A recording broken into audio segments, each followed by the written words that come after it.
ఇక్కడే ఉన్నారంటే అల్లలేదు. ఉన్నారా లేదా? మీ ఆలోచనలు ఇక్కడే ఉన్నాయా? దేవుని వాక్యాన్ని శ్రద్ధగా వినాలి. నా మాటలు శ్రద్ధగా విని వాటిని గైకొట్టే ఆయన ఏమన్నాడు? ద్వితీయోపదేశ కాండం 28 మొదటి వచనం చదవండి. ఏం చేస్తాడంటే దేవుడు అలా గనక మనం చేస్తే, దేవుడైన యెహోవా మాట శ్రద్ధగా విని నేడు నేను నీకు ఆజ్ఞాపించుచున్న ఆయన ఆజ్ఞలను అనుసరించి నడుచుకొనిన ఎడల నీ దేవుడైన యెహోవా భూమి మీదనున్న సమస్త జనముల కంటే అందరికంటే నిన్ను హెచ్చించును. దేవునికి స్తోత్రం కలుగును గాక. దేవుని మాటలు మనం శ్రద్ధగా విని ఆయన ఆజ్ఞలు మనం గైకొనిన ఎడలంట ఈ భూమి మీద ఉన్న సమస్త జనుల కంటే కూడా దేవుడు మనల్ని అందరికంటే కూడా ఏం చేస్తాడంట? చెప్పండి. హెచ్చిస్తాడు. అయితే ఇక్కడ ఒక మాటను మనం గమనించాలి. ఈరోజు చాలా శ్రద్ధగా వాక్యాన్ని వినండి. మనం చదివిన ఆ 21వ వచనం అక్కడ ఏం తెలియజేస్తుందంట? వచనం, ఆయన కాలములను సమయములను మార్చువాడై ఉన్నాడు. దేవునికి స్తోత్రం చెప్పండి. రాజులను త్రోసివేయచ్చు, నియమించుచు ఉన్నవాడు. అంటే త్రోసివేయవాడు ఆయనే, నియమించేవాడు కూడా ఆయనే. ఆయన కాలములను కూడా మార్చగలిగిన దేవుడు. ఒక ఆలోచన చేయండి. ఈరోజు దేవుని గురించి మనం ఒక ఆలోచన చేయాలి. ప్రభు ఏం చేయగలడు అంటే రాజులను కూడా నియమించగలడు. చెప్పండి. త్రోసివేయగలడు. నియమించాడు, త్రోసివేశాడు. ఎవరిని చెప్పండి? సౌలు రాజుని నియమించింది ఆయనే, త్రోసివేసింది కూడా ఆయనే. అంటే ప్రభు ఏదైనా చేయగలిగిన వాడు. పాట ఉంది కదా, ఏమైనా ఏమైనా కనుమంతం మార్చగలిగిన వాడు. ఈ రోజు మనం నేర్చుకునే మాట ఏమిటంటే ప్రభువు ఏదైనా చేయగలడు, ఏదైనా మార్చగలిగిన వాడు. హల్లెలూయా. ఇక్కడ చూడండి, కాలములను దేవుడు ఏం చేస్తాడంట? మార్చువాడై ఉన్నాడు. 21 అదే కనబడుతుంది. ఏం చెప్తున్నాడు ఆయన? కాలములను సమయములను మార్చువాడు ఆయనే. ఈ మాట ఎవరు చెప్తున్నారు? దానియేలు చెప్తున్నాడు. రాజుగారికి ఒక కళ వచ్చింది. ఆ కలభావాన్ని చెప్పారు కానీ అందరూ కూడా ఆ ఊర్లో దేశంలో జ్ఞానులందరినీ పిలవగానే అందరూ వచ్చారు. ఆ రాజుగారు కళ చెప్తారు కానీ బాబుని చెప్పేయచ్చులే, రాజుగారు మంచిగా బహుమానాలు ఇస్తారు, గిఫ్ట్లు ఇస్తారని ఆలోచనతో సంతోషంగా వచ్చారు. కానీ అక్కడికి వచ్చిన తర్వాత రాజుగారు పెద్ద బాంబు పేర్చాడు. ఏంటి? ఆ కళ మర్చిపోయిన ఆ కళ చెప్పాలి, బాబుని చెప్పాలి. ఎవరు చెప్పగలరు అది? కళ చెప్పాలి, బాబుని చెప్పాలి. ఎలా చెప్పగలరు? మామూలుగా ఏమనుకున్నారు అందరూ? కళ చెప్తారు రాజుగారు, తన బామే కథ చెప్పేసి అనుకున్నారు. అందరూ సంతోషంగా చక్కగా ఉన్నారు. రాజుగారు మంచి బహుమానం ఇస్తారని కూడా అనుకున్నారు. కానీ అక్కడ చూస్తే పరిస్థితులు వ్యతిరేకంగా మారిపోయినాయి. రాజుగారు అన్నారు, నీ కళ మర్చిపోయాను, ఆ కళ చెప్పాలి, భావం చెప్పాలి. ఇప్పుడు నీకేం కళ వచ్చిందో నాకేం తెలిసింది? ఇప్పుడు ఏదైనా కళ మీరు చెప్పండి, పాస్టర్ గారు ఒక కళ వచ్చింది, దాని అర్థం ఏంటంటే చెప్తాను. అంతేగాని నా కళ వచ్చింది పాస్టర్ గారు, ఆ కళ చెప్పాలి, భావం చెప్పాలంటే ఎవరు చెప్పగలరు దానికి?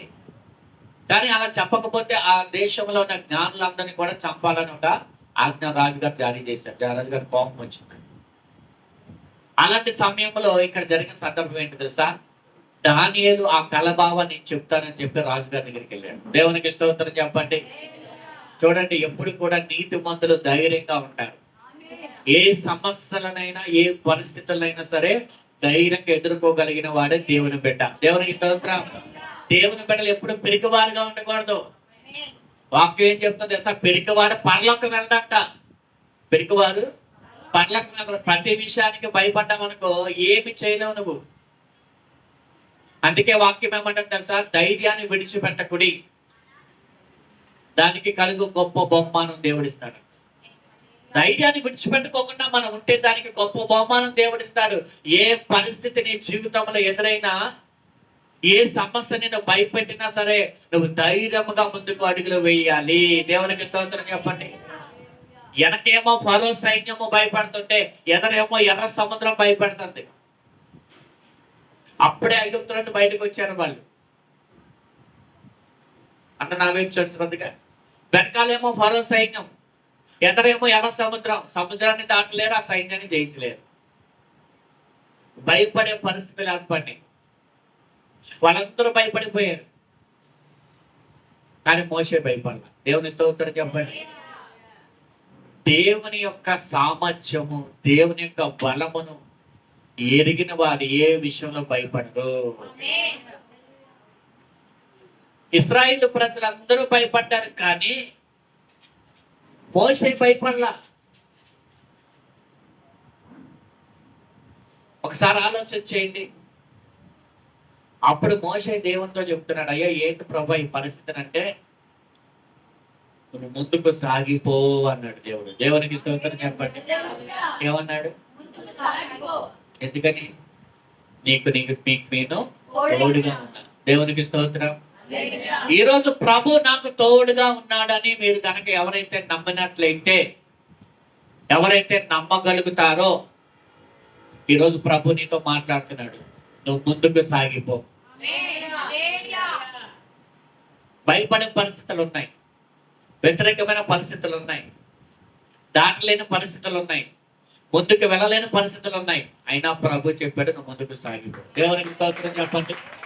ఎందుకంటే ఆయన నీకు తోడుగా ఉన్నాడు కాబట్టి, నీ పరిస్థితిని మార్చగలిగిన వాడు ఆయన కాబట్టి, కాలములు సమయములు ఆయన మార్చగలిగిన దేవుడు కాబట్టి నువ్వు ముందుకు సాగిపోవాలంతే. దేవునికి స్తోత్రం చెప్పండి.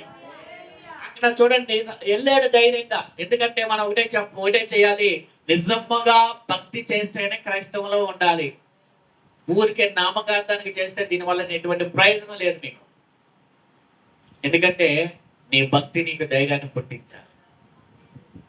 నీ భక్తి నీకు ధైర్యాన్ని ఎప్పుడు పుట్టించదో తెలుసా? నీ భక్తిలో శక్తి ఉన్నప్పుడు. నువ్వు చేసే భక్తిలో శక్తి ఉన్నప్పుడు ఆ భక్తి నీకు ధైర్యాన్ని పుట్టిస్తుంది. ఆ భక్తిలో యొక్క శక్తి నువ్వు పొందకపోతే, ఆ భక్తుల యొక్క ప్రభావం నువ్వు పొందకపోతే, ఆ భక్తుల యొక్క దేవుని యొక్క శక్తిని నువ్వు పొందకపోతే, నువ్వు ఎందుకు భక్తి చేసావు అనేది కూడా అర్థమే.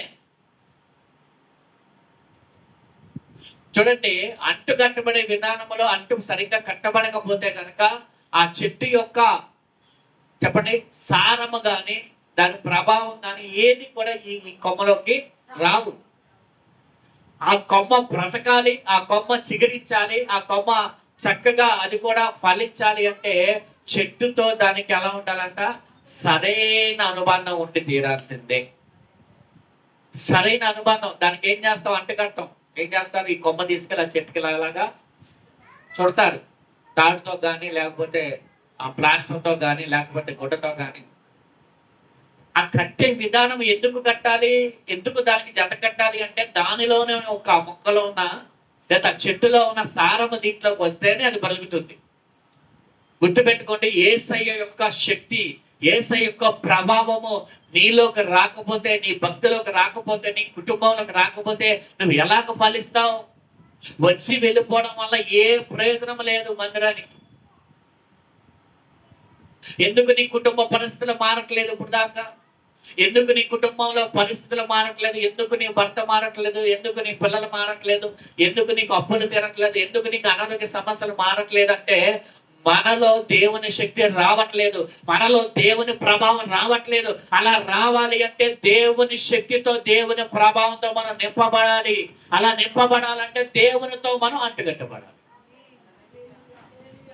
దేవునితో నీకు ఒక సంబంధం ఉండాలి, దేవునికి నీకు ఒక వ్యక్తిగత అనుభవం ఉండాలి, సంఘముతో సహవాసం ఉండాలి. అలాగే ఎవరైతే చేస్తారో వారి జీవితాల్లో దేవుడు గొప్ప ఆశీర్వాదం ఇస్తాడు. దేవునికి స్తోత్రం చెప్పండి. దానియేలు ఎందుకు వెళ్ళాడు అంత ధైర్యంగా? సమస్యను ఎందుకు తన మీద కొని తెచ్చుకున్నాడు? అక్కడ మరణ శాస్త్రం అనే ఒక శాస్త్రం, ఒక ఆజ్ఞ జారీ చేయబడింది. తప్పించుకొని పారిపోవచ్చుగా, నాకెందుకని అలా చేయాల దానియేలు. అక్కడ శాస్త్రము ఆజ్ఞ, మరణ శాస్త్రం ఆజ్ఞ జారీ చేసినప్పటికీ కూడా రాజుగారి దగ్గరికి వెళ్ళి ఆ కళ్ళ భావాన్ని నేను చెప్తాను. దేవుడు చెప్పాడు ఏమన్నా? నీ భక్తిలో ఉన్న ధైర్యం అలా ఉండాలి. దేవునికి స్తోత్రం కలుగునుగా. వెంటనే ఏం చేశాడు చూడండి 17వ వచనంలో, అప్పుడు దానియేలు తన ఇంటికి పోయి తన స్నేహితులైన అనన్యాకును మిషాయిలుకును అజర్యాకును సంగతి తెలియజేసి తాను తన స్నేహితులను బబులోనును తక్కిన జ్ఞానులతో కూడా నశింపకుండునట్లు ఆ కళ యొక్క మర్మ విషయంలో పరలోకమందున్న దేవుని వలన కటాక్షము పొంది నిమిత్తమై ఆయనను వేడుకోడునని వారిని హెచ్చరించారు. దేవునికి స్తోత్రం చెప్పండి. ఎప్పుడైనా సమస్య వచ్చినప్పుడు దాన్ని ధైర్యంగా ఎదుర్కోవడం నేర్చుకోండి. ఎందుకో తెలుసా, నీ పక్షంగా దేవుడు ఉన్నాడు. అలా నమ్మితే నువ్వు ధైర్యంగా ఉంటావు. లేకపోతే చెప్పండి, నీ ధైర్యం ఎప్పుడైతే కోల్పోతావో దేవుని మీద విశ్వాసం కోల్పోతావు. దేవుని మీద విశ్వాసం ఎప్పుడైతే కోల్పోతావో ప్రభు మీద ఆసక్తిని కోల్పోతావు. ప్రభు మీద ఆసక్తిని ఎప్పుడైతే కోల్పోతావో మందిరానికి రావడం మానేస్తావు. అలా ఉండకూడదు మనం. హల్లెలూయా. చూడండి, సమస్య వచ్చింది. సమస్యను దానియేలు ధైర్యంగా ఎదుర్కోవడానికి ముందుకెళ్ళాడు. రెండవదిగా తన స్నేహితుడికి విషయం చెప్పి ప్రార్థన చేయించు. హెచ్చరిస్తున్నాడు ఈ విషయం కోసం. దేవుడు కరుణించే వరకు, కటాక్షించే వరకు, ఆ కలభావం చెప్పే వరకు మీరు ఏం చేయాలన్నాడు? తన స్నేహితులతో ప్రార్థన చేయండి, ఆయన వేడుకోమని హెచ్చరించాడంట. మరి ఎంతమంది ఇలా చేస్తున్నారు ఈ దినాల్లో? ఒక సమస్య మీకు వచ్చినప్పుడు ఒక నలుగురిని ముగ్గురిని కలిసి మందిరంలో కూర్చొని ప్రార్థన చేయొచ్చు కదా. ఆ విషయం కోసం, ఆ సమస్య తొలగిపోవాలని ప్రార్థన చేయొచ్చు కదా. ఈనాడు క్రైస్తవ లోకం ఏమైపోయిందంటే, నలుగురు కూర్చొని మాట్లాడుకుంటున్నారు వేరే వాళ్ళ గురించి, వాళ్ళ గురించి, వీళ్ళ గురించి, లేకపోతే ఏదో ఒక మాటలు మాట్లాడతారు. కానీ నీ విషయం గురించి కూర్చొని ప్రార్థన చేసుకోవచ్చుగా నలుగురు కలిసి. దానియేలుకి ముగ్గురు స్నేహితులు ఉన్నారు కదా. సరే, ముగ్గురు స్నేహితులు కూర్చొని రాజుగారు ఎందుకు అలా చేశాడు, రాజుగారు మన మీద లేనిపోయినన్ని ఎందుకు పెట్టాడు, అలాగా ఎందుకు జ్ఞానులంతా చంపాలని, అసలు రాజుగారికి ఎందుకు అసలు ఈ పని, అసలు కళ మర్చిపోతే మనల్ని సాగుపడతారు ఏంటి, ఇలాంటి మాట్లాడుకోవట్లేదు వీళ్ళు. ఆ కలభావం నేను చెప్తానని చెప్పి దానియేలు ధైర్యంగా చెప్పాడు. తర్వాత స్నేహితులను పోగు చేసుకొని ప్రార్థన చేయమని. ఈ రెండు అనుభవాలు దేవుని బిడ్డలకు ఉండాలి. నీ సమస్యను పక్క వారికి చెప్పి ప్రార్థించమని, అలాగే నువ్వు కూడా కలిసి ప్రార్థన చేయాలి. అప్పుడు ఆ ప్రార్థనకి దేవుడు గొప్ప జవాబిస్తాడు. దేవునికి స్తోత్రం కలుగును గాక. ఎందుకంటే ఆయన కాలములను సమయములను మార్చివాడై ఉన్నాడు. దేవునికి స్తోత్రం చెప్పండి. నేను పదే చెప్తా, మనలో మార్పు వస్తే దేవుడు మన పరిస్థితులు మారుస్తాడు. మనలో మార్పు రాకపోతే 10 సంవత్సరాలు మనం ప్రార్థన చేసిన మార్పు ఉండదు. నీ కుటుంబంలో మార్పు కావాలా? మొదట నీలో మార్పు రావాలి. దేవునికి స్తోత్రం చెప్పండి. నీలో మార్పు వస్తే నీ కుటుంబంలో కూడా. ఒక విషయాన్ని మీకు ఆల్రెడీ చెప్పాను, మరలా చెప్తాను వినండి. ఒక భార్య రక్షణ పొందుకున్న స్త్రీ, భర్త ఏమో త్రాగబోదు. భర్త అతను రోజు తాగొస్తాడు, ఈవిడ రోజు తిడతా ఉంటుంది. ఆయన తిడతాడు, ఈవిడ తిడతాడు. ఆ రోజు ఇదే గొడవ. కానీ ఒకరోజు దేవుని సేవకులు వాక్యం చెప్పారు, మనము దీన మనసుకులై ఉండాలి, దీనత్వం కలిగిన వారు హెచ్చింపబడతారు, దీనులు అన్ని కూడా స్వతంత్రించుకుంటారు అని వాక్యం చెప్పగానే ఆ వాక్యం విని ఆ రోజు ఇంటికి వెళ్ళిందంట. భర్త తాగొచ్చాడంట, ఏదో అంటున్నాడంట. ఈవిడ మాత్రం మౌనంగానే ఉంటాడు, ఏం మాట్లాడలేదంట. అన్నాడు తాగినప్పుడు ఏదో వాగుతాడుగా, వాగాడు.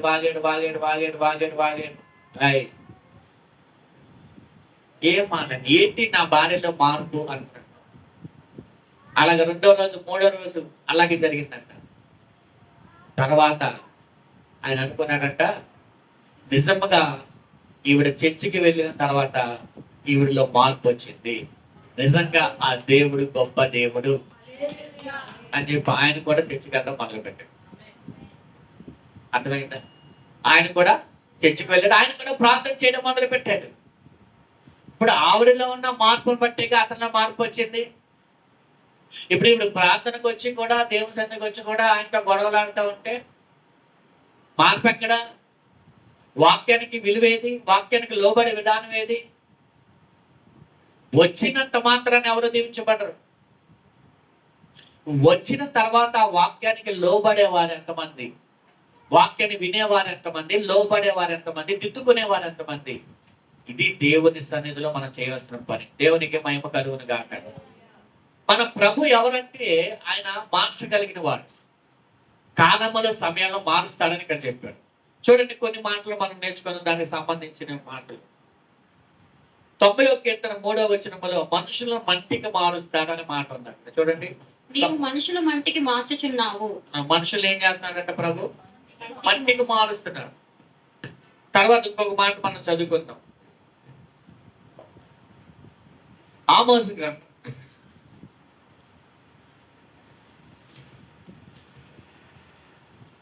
తీసారా?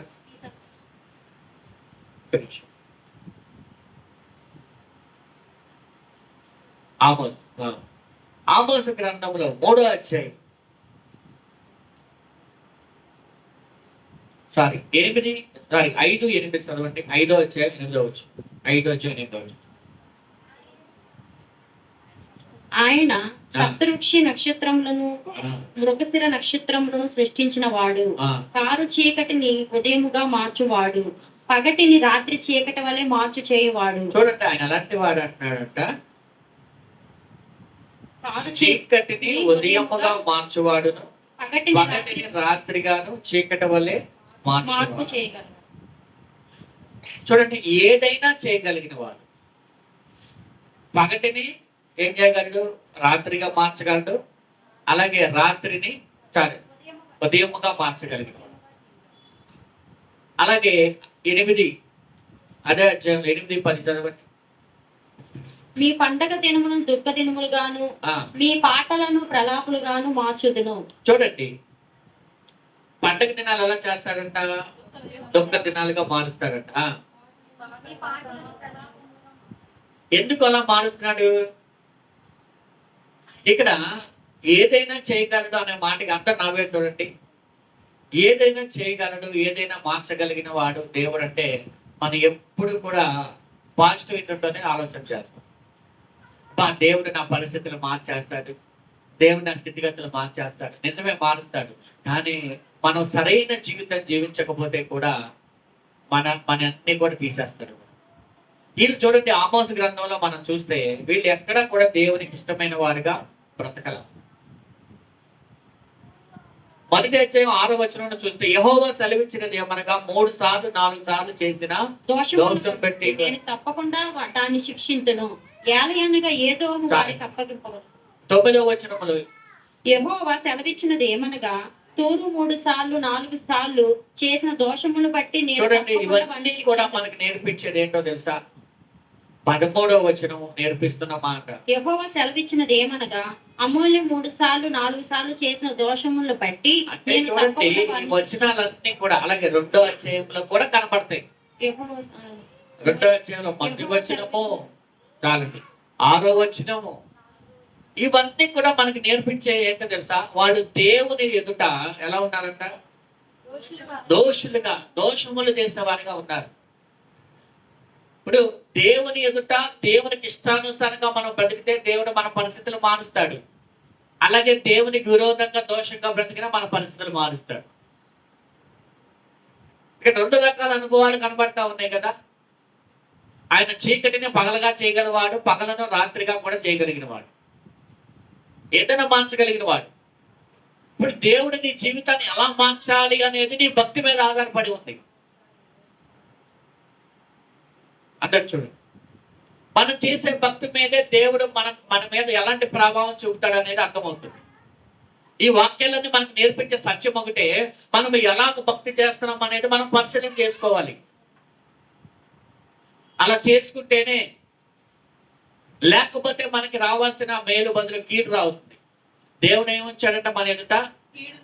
కీడును ఆశీర్వాదాన్ని దేవుడు మన ఇందే ఉంచాడంట.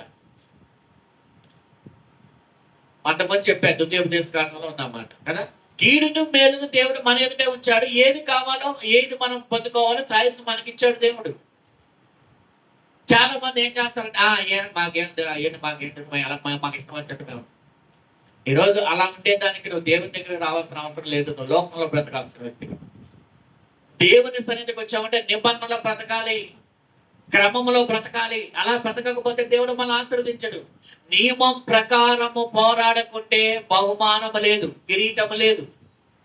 మనం ఒక నిబంధన జనులము, నియమం ప్రకారమే పోరాడాలి. ఇందులో ఎట్లా పడితే అట్లా బ్రతికేస్తాను, ఎట్లా పడితే అట్లా పోరాడతానంటే దేవుడు ఆశీర్వాదం అనేది రాదు మనకి.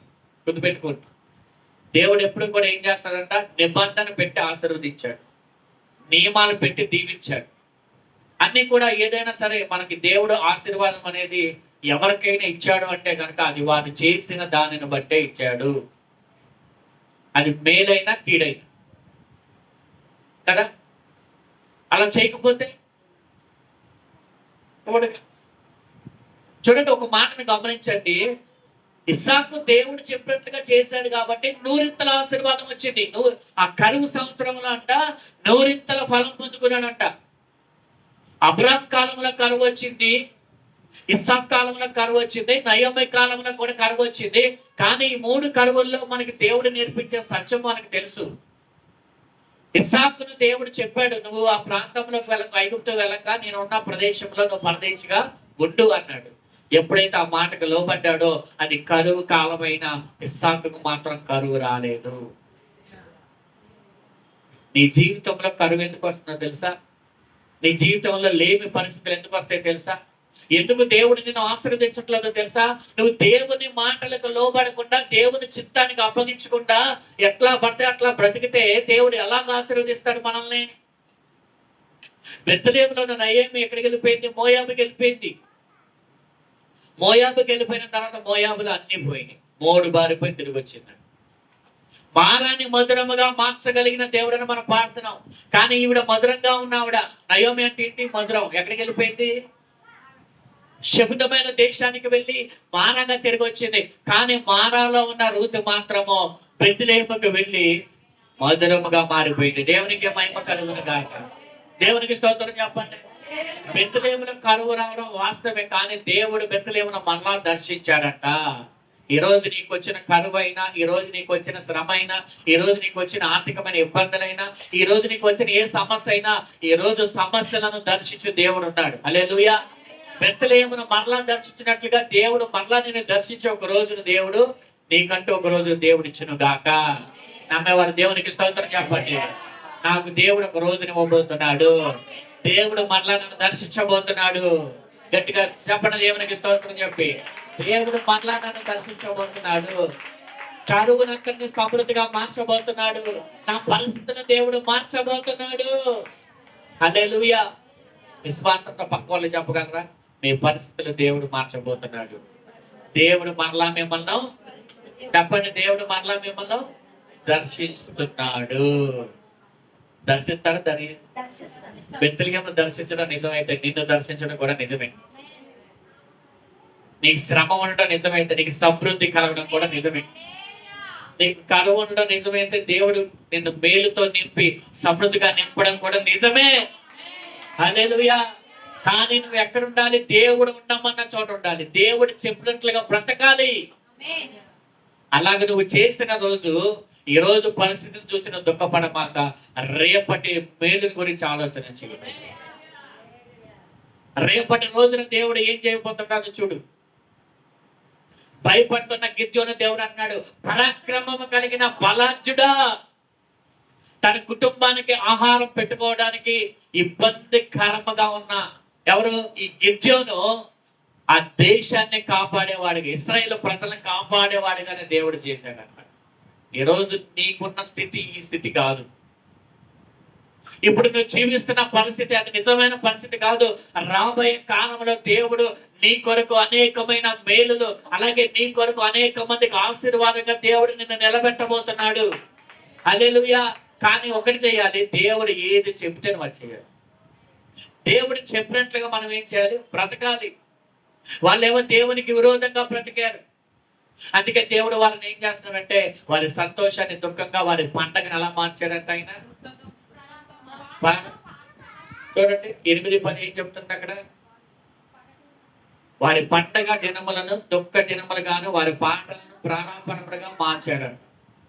ఎలా మార్చేశాడు దేవుడు వారిని? చెప్పాడు చెప్పాడు చెప్పాడు. దేవుడు చెప్తాడు, వినాలి. వినకపోతే దేవుడు మనల్ని ఏం చేస్తాడంటే చెప్పాలి. పండగస్తా ఏమైంది అక్కడ తర్వాత ఎందుకు బాగా చేశాడు అలాగా? చెప్పాడు ప్రభు. ఈరోజు కూడా దైవజన్ నిలబెట్టుకొని మీకు అనేక విషయాలు దేవుడు మాట్లాడుతున్నాడు. ఈ మాటలకు మీరు లోబడండి. దేవుడు మీ కుటుంబాన్ని సమృద్ధినిచ్చునుగా. కరువు కాలం, ఏలియా కాలంలో కరువు వచ్చింది కదా. ఏలియాకి 3 సంవత్సరాలు వర్షం పడదు అన్నాడు. అక్కడికి వెళ్ళాడు. ఎక్కడికి? కెరీతు వాగు దగ్గరికి వెళ్ళాడు. దేవుడు కాకి ద్వారా పోషించాడు. తర్వాత అక్కడి నుంచి దేవుడు ఆ వాగు ఎండిపోయింది. సారేపతికి పంపించాడు. సారేపత్రికి వెదవరాలు పొల్లలు ఏం చేస్తుంది? ఏరుకుంటారు. దేనికి? చివరి అప్పం చేసుకొని తన బిడ్డ ఆవిడ తినేసి చచ్చిపోతాం అనుకుంటారు. అలాంటి వాళ్ళ దగ్గరికి దేవుడు పంపించాడు ఏలియా. ఫస్ట్ మంచినీళ్ళు అడిగాడు. మంచినీళ్ళు ఇవ్వడం ఆ టైంలో, ఇప్పుడు మంచినీళ్ళు ఇవ్వమంటే ఎవరైనా ఇస్తాం కదా. ఇస్తామా? ఎవరైనా గ్యాస్ బండ ఇస్తామా? గ్యాస్ బండ దొంగతనాలు కూడా చేస్తున్నారు. మొన్న రీల్స్ చూసాం. వాళ్ళు వంటగదికి పైన బయట కొంచెం అక్కడ ఉందంట గ్యాస్ బండ. అంటే అట్లొచ్చి వైరు లోపలికి పైకి కనెక్షన్ అంట. ఆ వంటగదికి బయట ఏదో కొన్న సెట్టింగ్ చేసి పెట్టారు బండ. ఎప్పటి నుంచో అలాగే ఉందంట అది. ఎప్పటి నుంచో. ఈ మధ్య దొంగతనం చేశారంట. ఎందుకని చెప్పండి? దొరకట్లేదు కాబట్టి గ్యాస్ దొంగతనం. అంటే నేను అనేది ఏంటంటే, ఏదైతే కరువు ఉందో అది ఎవరు ఇవ్వరు. ఏదైతే అవసరం ఉందో అది ఎవరు ఇవ్వరు. సమృద్ధిగా ఉన్నప్పుడు చెప్పండి ఏదైనా ఇస్తారు. ఇప్పుడు నీళ్ళు మనకైనా కరువా? అదే 3 సంవత్సరాలు వర్షం పడదంటే, నీళ్ళు రావంటే, మరి ఆ టైంలో కూడా ఏలియాకి దాహం అడిగితే ఇచ్చింది ఆ తల్లి.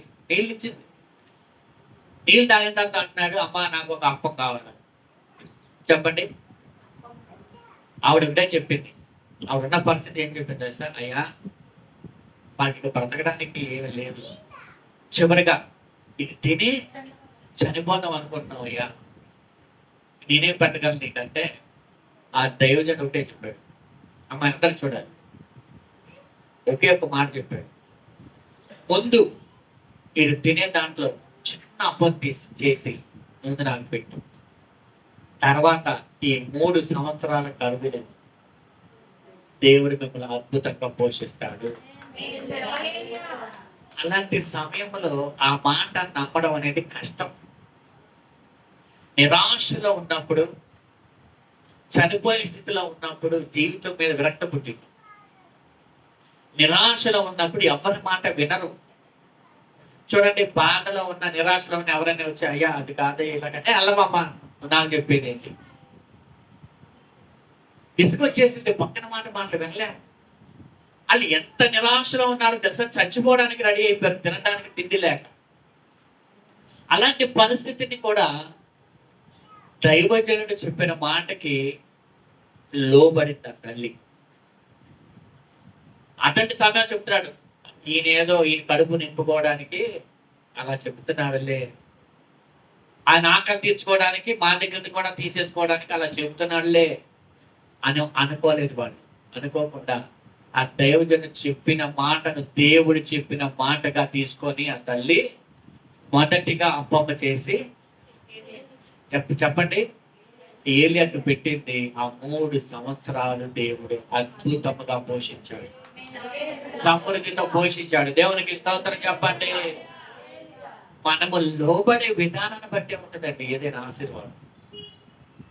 దేవునికి, అలాగే దేవుని ప్రతినిధిగా నిలబడిన దేవుని సేవకులకి మనం లోబడాలి.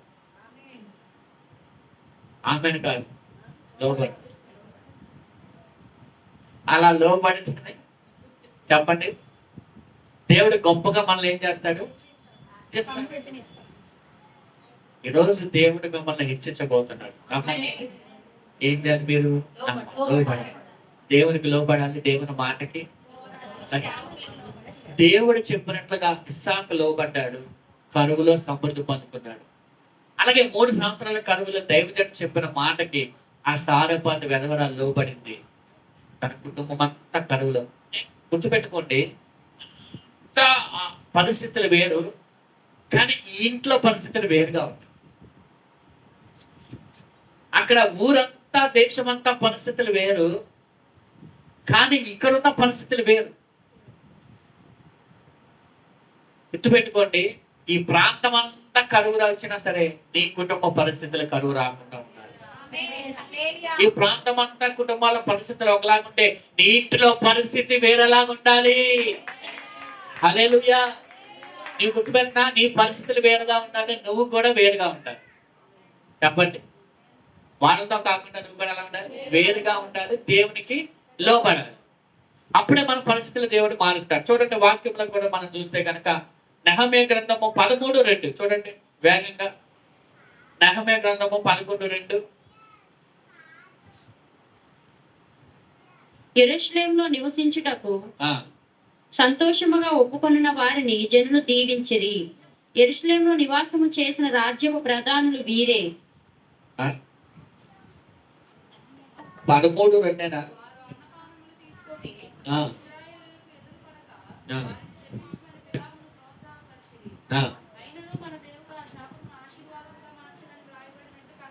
దేవునికి స్తోత్రం కలుగును గాక.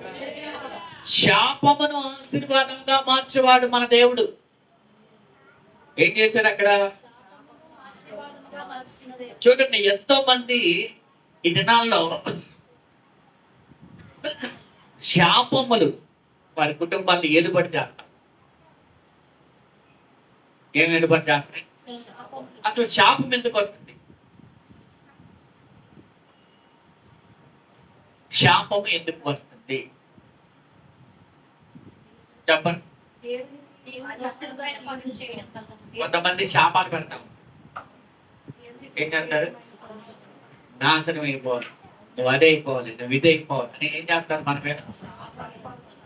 అలా పెట్టేందుకు మాత్రం మనకేం శాపాలు. శాపాలు ఎలా వస్తాయి తెలుసా?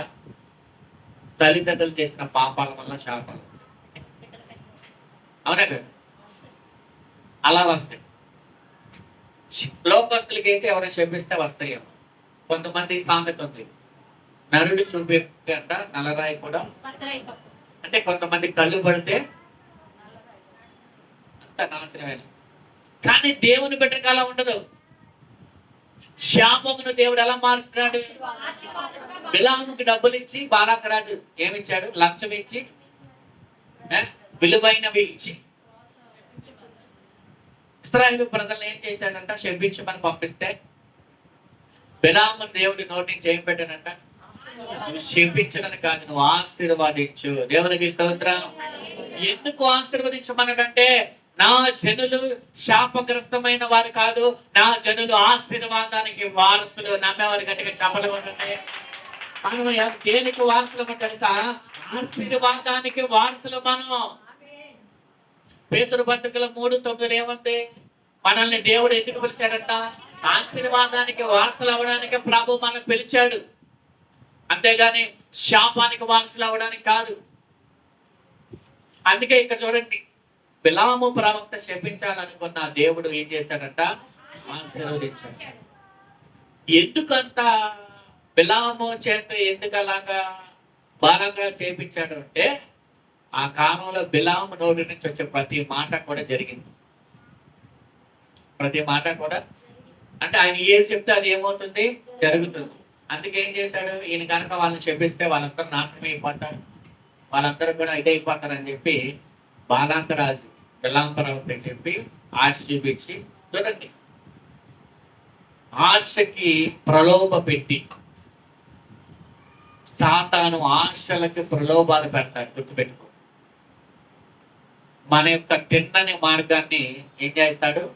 పక్కదారు పట్టించడానికి ఆశలని ప్రలోభాలు పెడతాడు సాతాను. అందుకే మోసపోకండి అంటాడు. ఏంటంట? సాతాను ఏం చేస్తాడంట? పౌలు అంటాడు, మిమ్మల్ని చూడండి, కొరింథీకి రాసిన పత్రికలో వాక్యంలో చూడండి, మొదటి కొరింథీ కదా, మొదటి కొరింథీ 9:10 11 వచనంలో ఉంటుంది. చూడండి.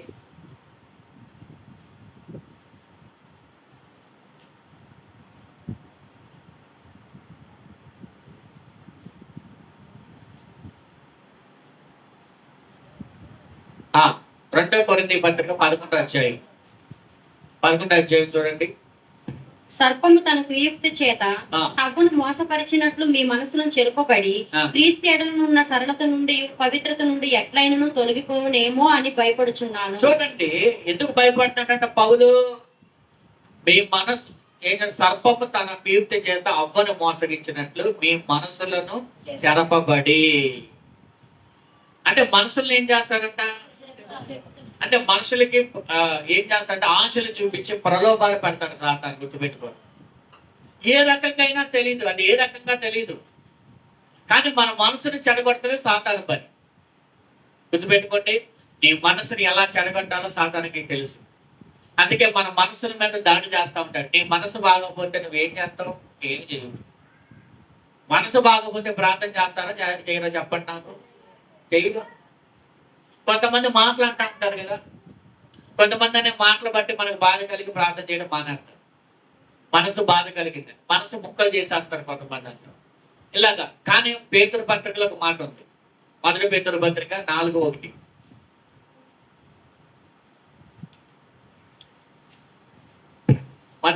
క్రీస్తు శరీరం మందు శ్రమపడెను గనుక మీరు అట్టిన మనస్సును ఆయుధముగా ధరించుకొనుడి. శరీర విషయంలో అందరు తల పైకెత్తండి. సాతాను మనస్సును చెడగొట్టాలని చూస్తాడు. దేవుని వాక్యం ఏం చెప్తుందో తెలుసా? అట్టి మనస్సును నువ్వు ఆయుధంగా చేసుకోవాలి. వాడు మనసు మీద దాడి చేస్తాడు కాబట్టి నీవు ఎలా ఉండాలి? శ్రమ పడే మనసును నువ్వేం చేయాలి? ఆయుధంగా ధరించుకోవాలి. నిన్ను బాధ పెట్టేవారు ఉన్నారు, నువ్వు శ్రమ పెట్టేవారు ఉన్నారు, బాధ పెట్టేవారు ఉన్నారు, హింసించేవారు ఉన్నారు, దూషించేవారు ఉన్నారు, అవమానపరిచే ఉన్నారు, శ్రమలో బాధలు పడే ఉన్నారు. ఇక్కడ ఒక మాట ప్రభు చెప్తున్నాడు, పేతురు చెప్తున్నాడు స్పష్టంగా. ప్రభు శరీరమందు శ్రమ పడెను గనక, చెప్పండి, క్రీస్తు శరీరమందు శ్రమ ఎలా పడ్డాడు? హింస ద్వారా పడ్డాడు, అవమానాల ద్వారా పడ్డాడు, ఎగతాళి మాటలు, అవమానాలు, దూషణలు, నిందలు, హింసలు, అన్ని రకాలైన శ్రమలు శరీరం అందు పడ్డాడు. శ్రమ అంటే ఒక హింసే కాదు. ప్రభు ఏమేం పొందాడు? అవమానాలు పొందలేదా? మొహం మీద ఉమ్మవేయలేదా? అవమానించలేదా? ఎగతాళి చేయలేదా? హింసించలేదా? పిడుగు కొద్ది ఎవరు కొద్దారో చెప్పుకోవాలని ఎగతాళి చేశారు. నువ్వు నిజంగా దేవుని కుమారుడు అయితే నన్ను రక్షించుకొని దిగి రమ్మన్నారు. ఇట్లాగే ఎన్ని రకాలుగా చేయాలో హేళన చేశారు, అవమానం చేశారు. ఇన్ని చేసిన, హింసించిన ఆయన శ్రమ పడ్డాడు, ఓర్చుకున్నాడు. ప్రభు ఓర్చుకుంటేనే సంపాదించుకోగలుగుతాం. గుర్తుపెట్టుకోండి, ప్రభు ఓర్చుకున్నాడు కాబట్టి మనందరినీ ప్రభు సంపాదించుకున్నాడు. ఈరోజు నీవు ఓర్చుకుంటే నీ వారందరినీ నువ్వు సంపాదించుకోగలుగుతావు. దేవునికి చెప్పండి, ఓర్చుకుంటేనే సంపాదించుకోగలుగుతాం మనం. అందుకే అన్నాడు పేతురు, క్రీస్తు శరీరం మందు శ్రమ పడెను గనుక అట్టి మనసును నువ్వు ఆయుధంగా చేసుకో. వాక్యం ఏమంటుందంటే అట్టి మనసును ఆయుధంగా చేసుకోమంటే సాతాను ఏమంటున్నాడంటే ఆ మనసుని చెడగొట్టాలని చూస్తున్నాడు. ఇక్కడ చిన్న విషయం చెప్తా వినండి.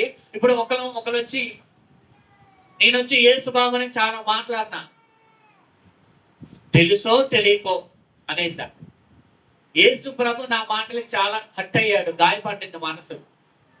ఈ గాయపడిన మనసు, ఈ బాధపడిన మనసు, అవమానపరిచిన ఇతన్ని, గాయపరిచిన మనసుని, ఈ మనసు చెడిపోయిన వ్యక్తి, గాయపడిన వ్యక్తి ఇక నా దగ్గరికి రాదు మామూలుగా అయితే.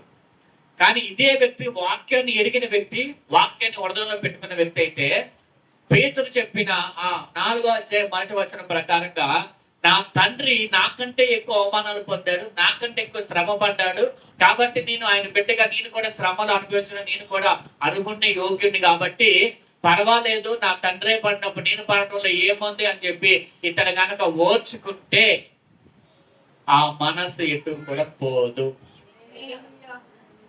ఆ మనసుని సాతాను చెడగొట్టలేడు. నమ్మేవారు దేవుని స్తోత్రం చెప్పండి. నమ్మని వాళ్ళు వదిలే. అర్థమైందా అర్థం కాలేదా? ఇప్పుడు నాలోనే ఉంటే సాతాను నాలోనే ఉండి నన్ను రెచ్చగొట్టి ప్రేరేపించవచ్చు. ఇప్పుడు దావీదుని సాతాను ప్రేరేపించగా సైన్యాన్ని లెక్కెట్టాడంట. లెక్కెట్టమని ఆహాబు చెప్పాడు. ఆహాబు కాదు, యోవాబు. అసలు సైన్యాన్ని లెక్క పెట్టడం ఏంటని కూడా అన్నాడు. అంటే ఒక్కొక్కసారి దేవుడే అలాగా కఠినపరుస్తాడు కొంతమంది వ్యక్తుల్ని. నా వైపు చూడండి, ఇప్పుడు యేసు ప్రభు శ్రమ పడాలని దేవుని చిత్తం, అవునా కదా? ఆయన యెషయా గ్రంథం ఏం చెప్తుంది? ఆయన నలగొట్టబడుట, ఆయన శ్రమ పడుట, ఆయన నలగొట్టబడుట దేవుడికి ఇష్టం అంట. అది దేవుని ఇష్టం, దేవుని చిత్తం అది. మరి మన జీవితంలో కూడా అలా జరగాలంటే దేవుని చిత్తమైతే మనం ఏం చేయాలి చెప్పండి అందరూ కూడా? అంటే మన మనసుని సాతాను ఏం చేస్తున్నాడు? ఇలాగే చెడగొడుతున్నాడండి. అందుకే కొన్నిసార్లు మనం ప్రార్థన చేయలేకపోతున్నాం, కొన్నిసార్లు మందిరానికి రాలేకపోతున్నాం, కొన్నిసార్లు వాక్యం చదవలేకపోతున్నాం, కొన్నిసార్లు భక్తిలో మనం ముందుకు కొనసాగించుకోవడానికి కారణం ఏంటో తెలుసా? చక్కగా ఎదిగిన వ్యక్తిని మనసును సాతాను పాడు చేస్తున్నాడు. పాడు చేసినప్పుడు నువ్వేమైపోతున్నావు? డిస్టర్బ్ అయిపోయి, గలిబిలైపోయి. కానీ ఈ వాక్యాన్ని కనుక నీలో పెట్టుకుంటే, ఈ వాక్యాన్ని కనుక నువ్వు ఎరిగిన వ్యక్తి అయితే, ఈ వాక్యాన్ని కనుక నువ్వు అనుసరిస్తే సాతాను అలా చెడగొట్టడానికి అవకాశం లేదంట. నేను అర్థమైందా అర్థం కాలేదా? కాబట్టి గుర్తుపెట్టుకోండి, మనం ఏంటి? నహమ్య శాపమును ఆశీర్వాదకరంగా మార్చువాడు. తర్వాత చీకటిని వెలుగుగా మార్చువాడు. తర్వాత యెషయా గ్రంథం 53:4. యెషయా గ్రంథం 53:4.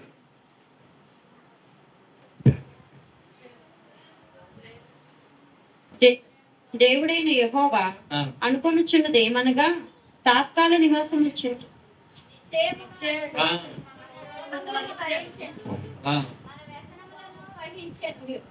అయినను మెత్తబడిన వానిగాను, దేవుని వలన బాధింపబడిన వానిగాను, శ్రమ నొందిన వానిగాను మనమందరినీ ఎంచుకుంది. దేవునికి స్తోత్రం.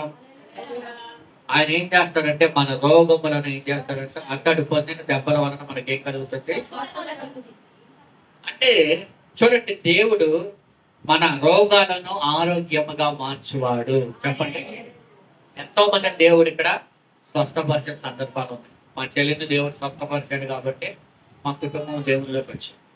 అలాగే ఎంతో మంది దేవుడు ఏం చేస్తున్నాడు? ఇక్కడ స్వస్థపరుస్తాడు.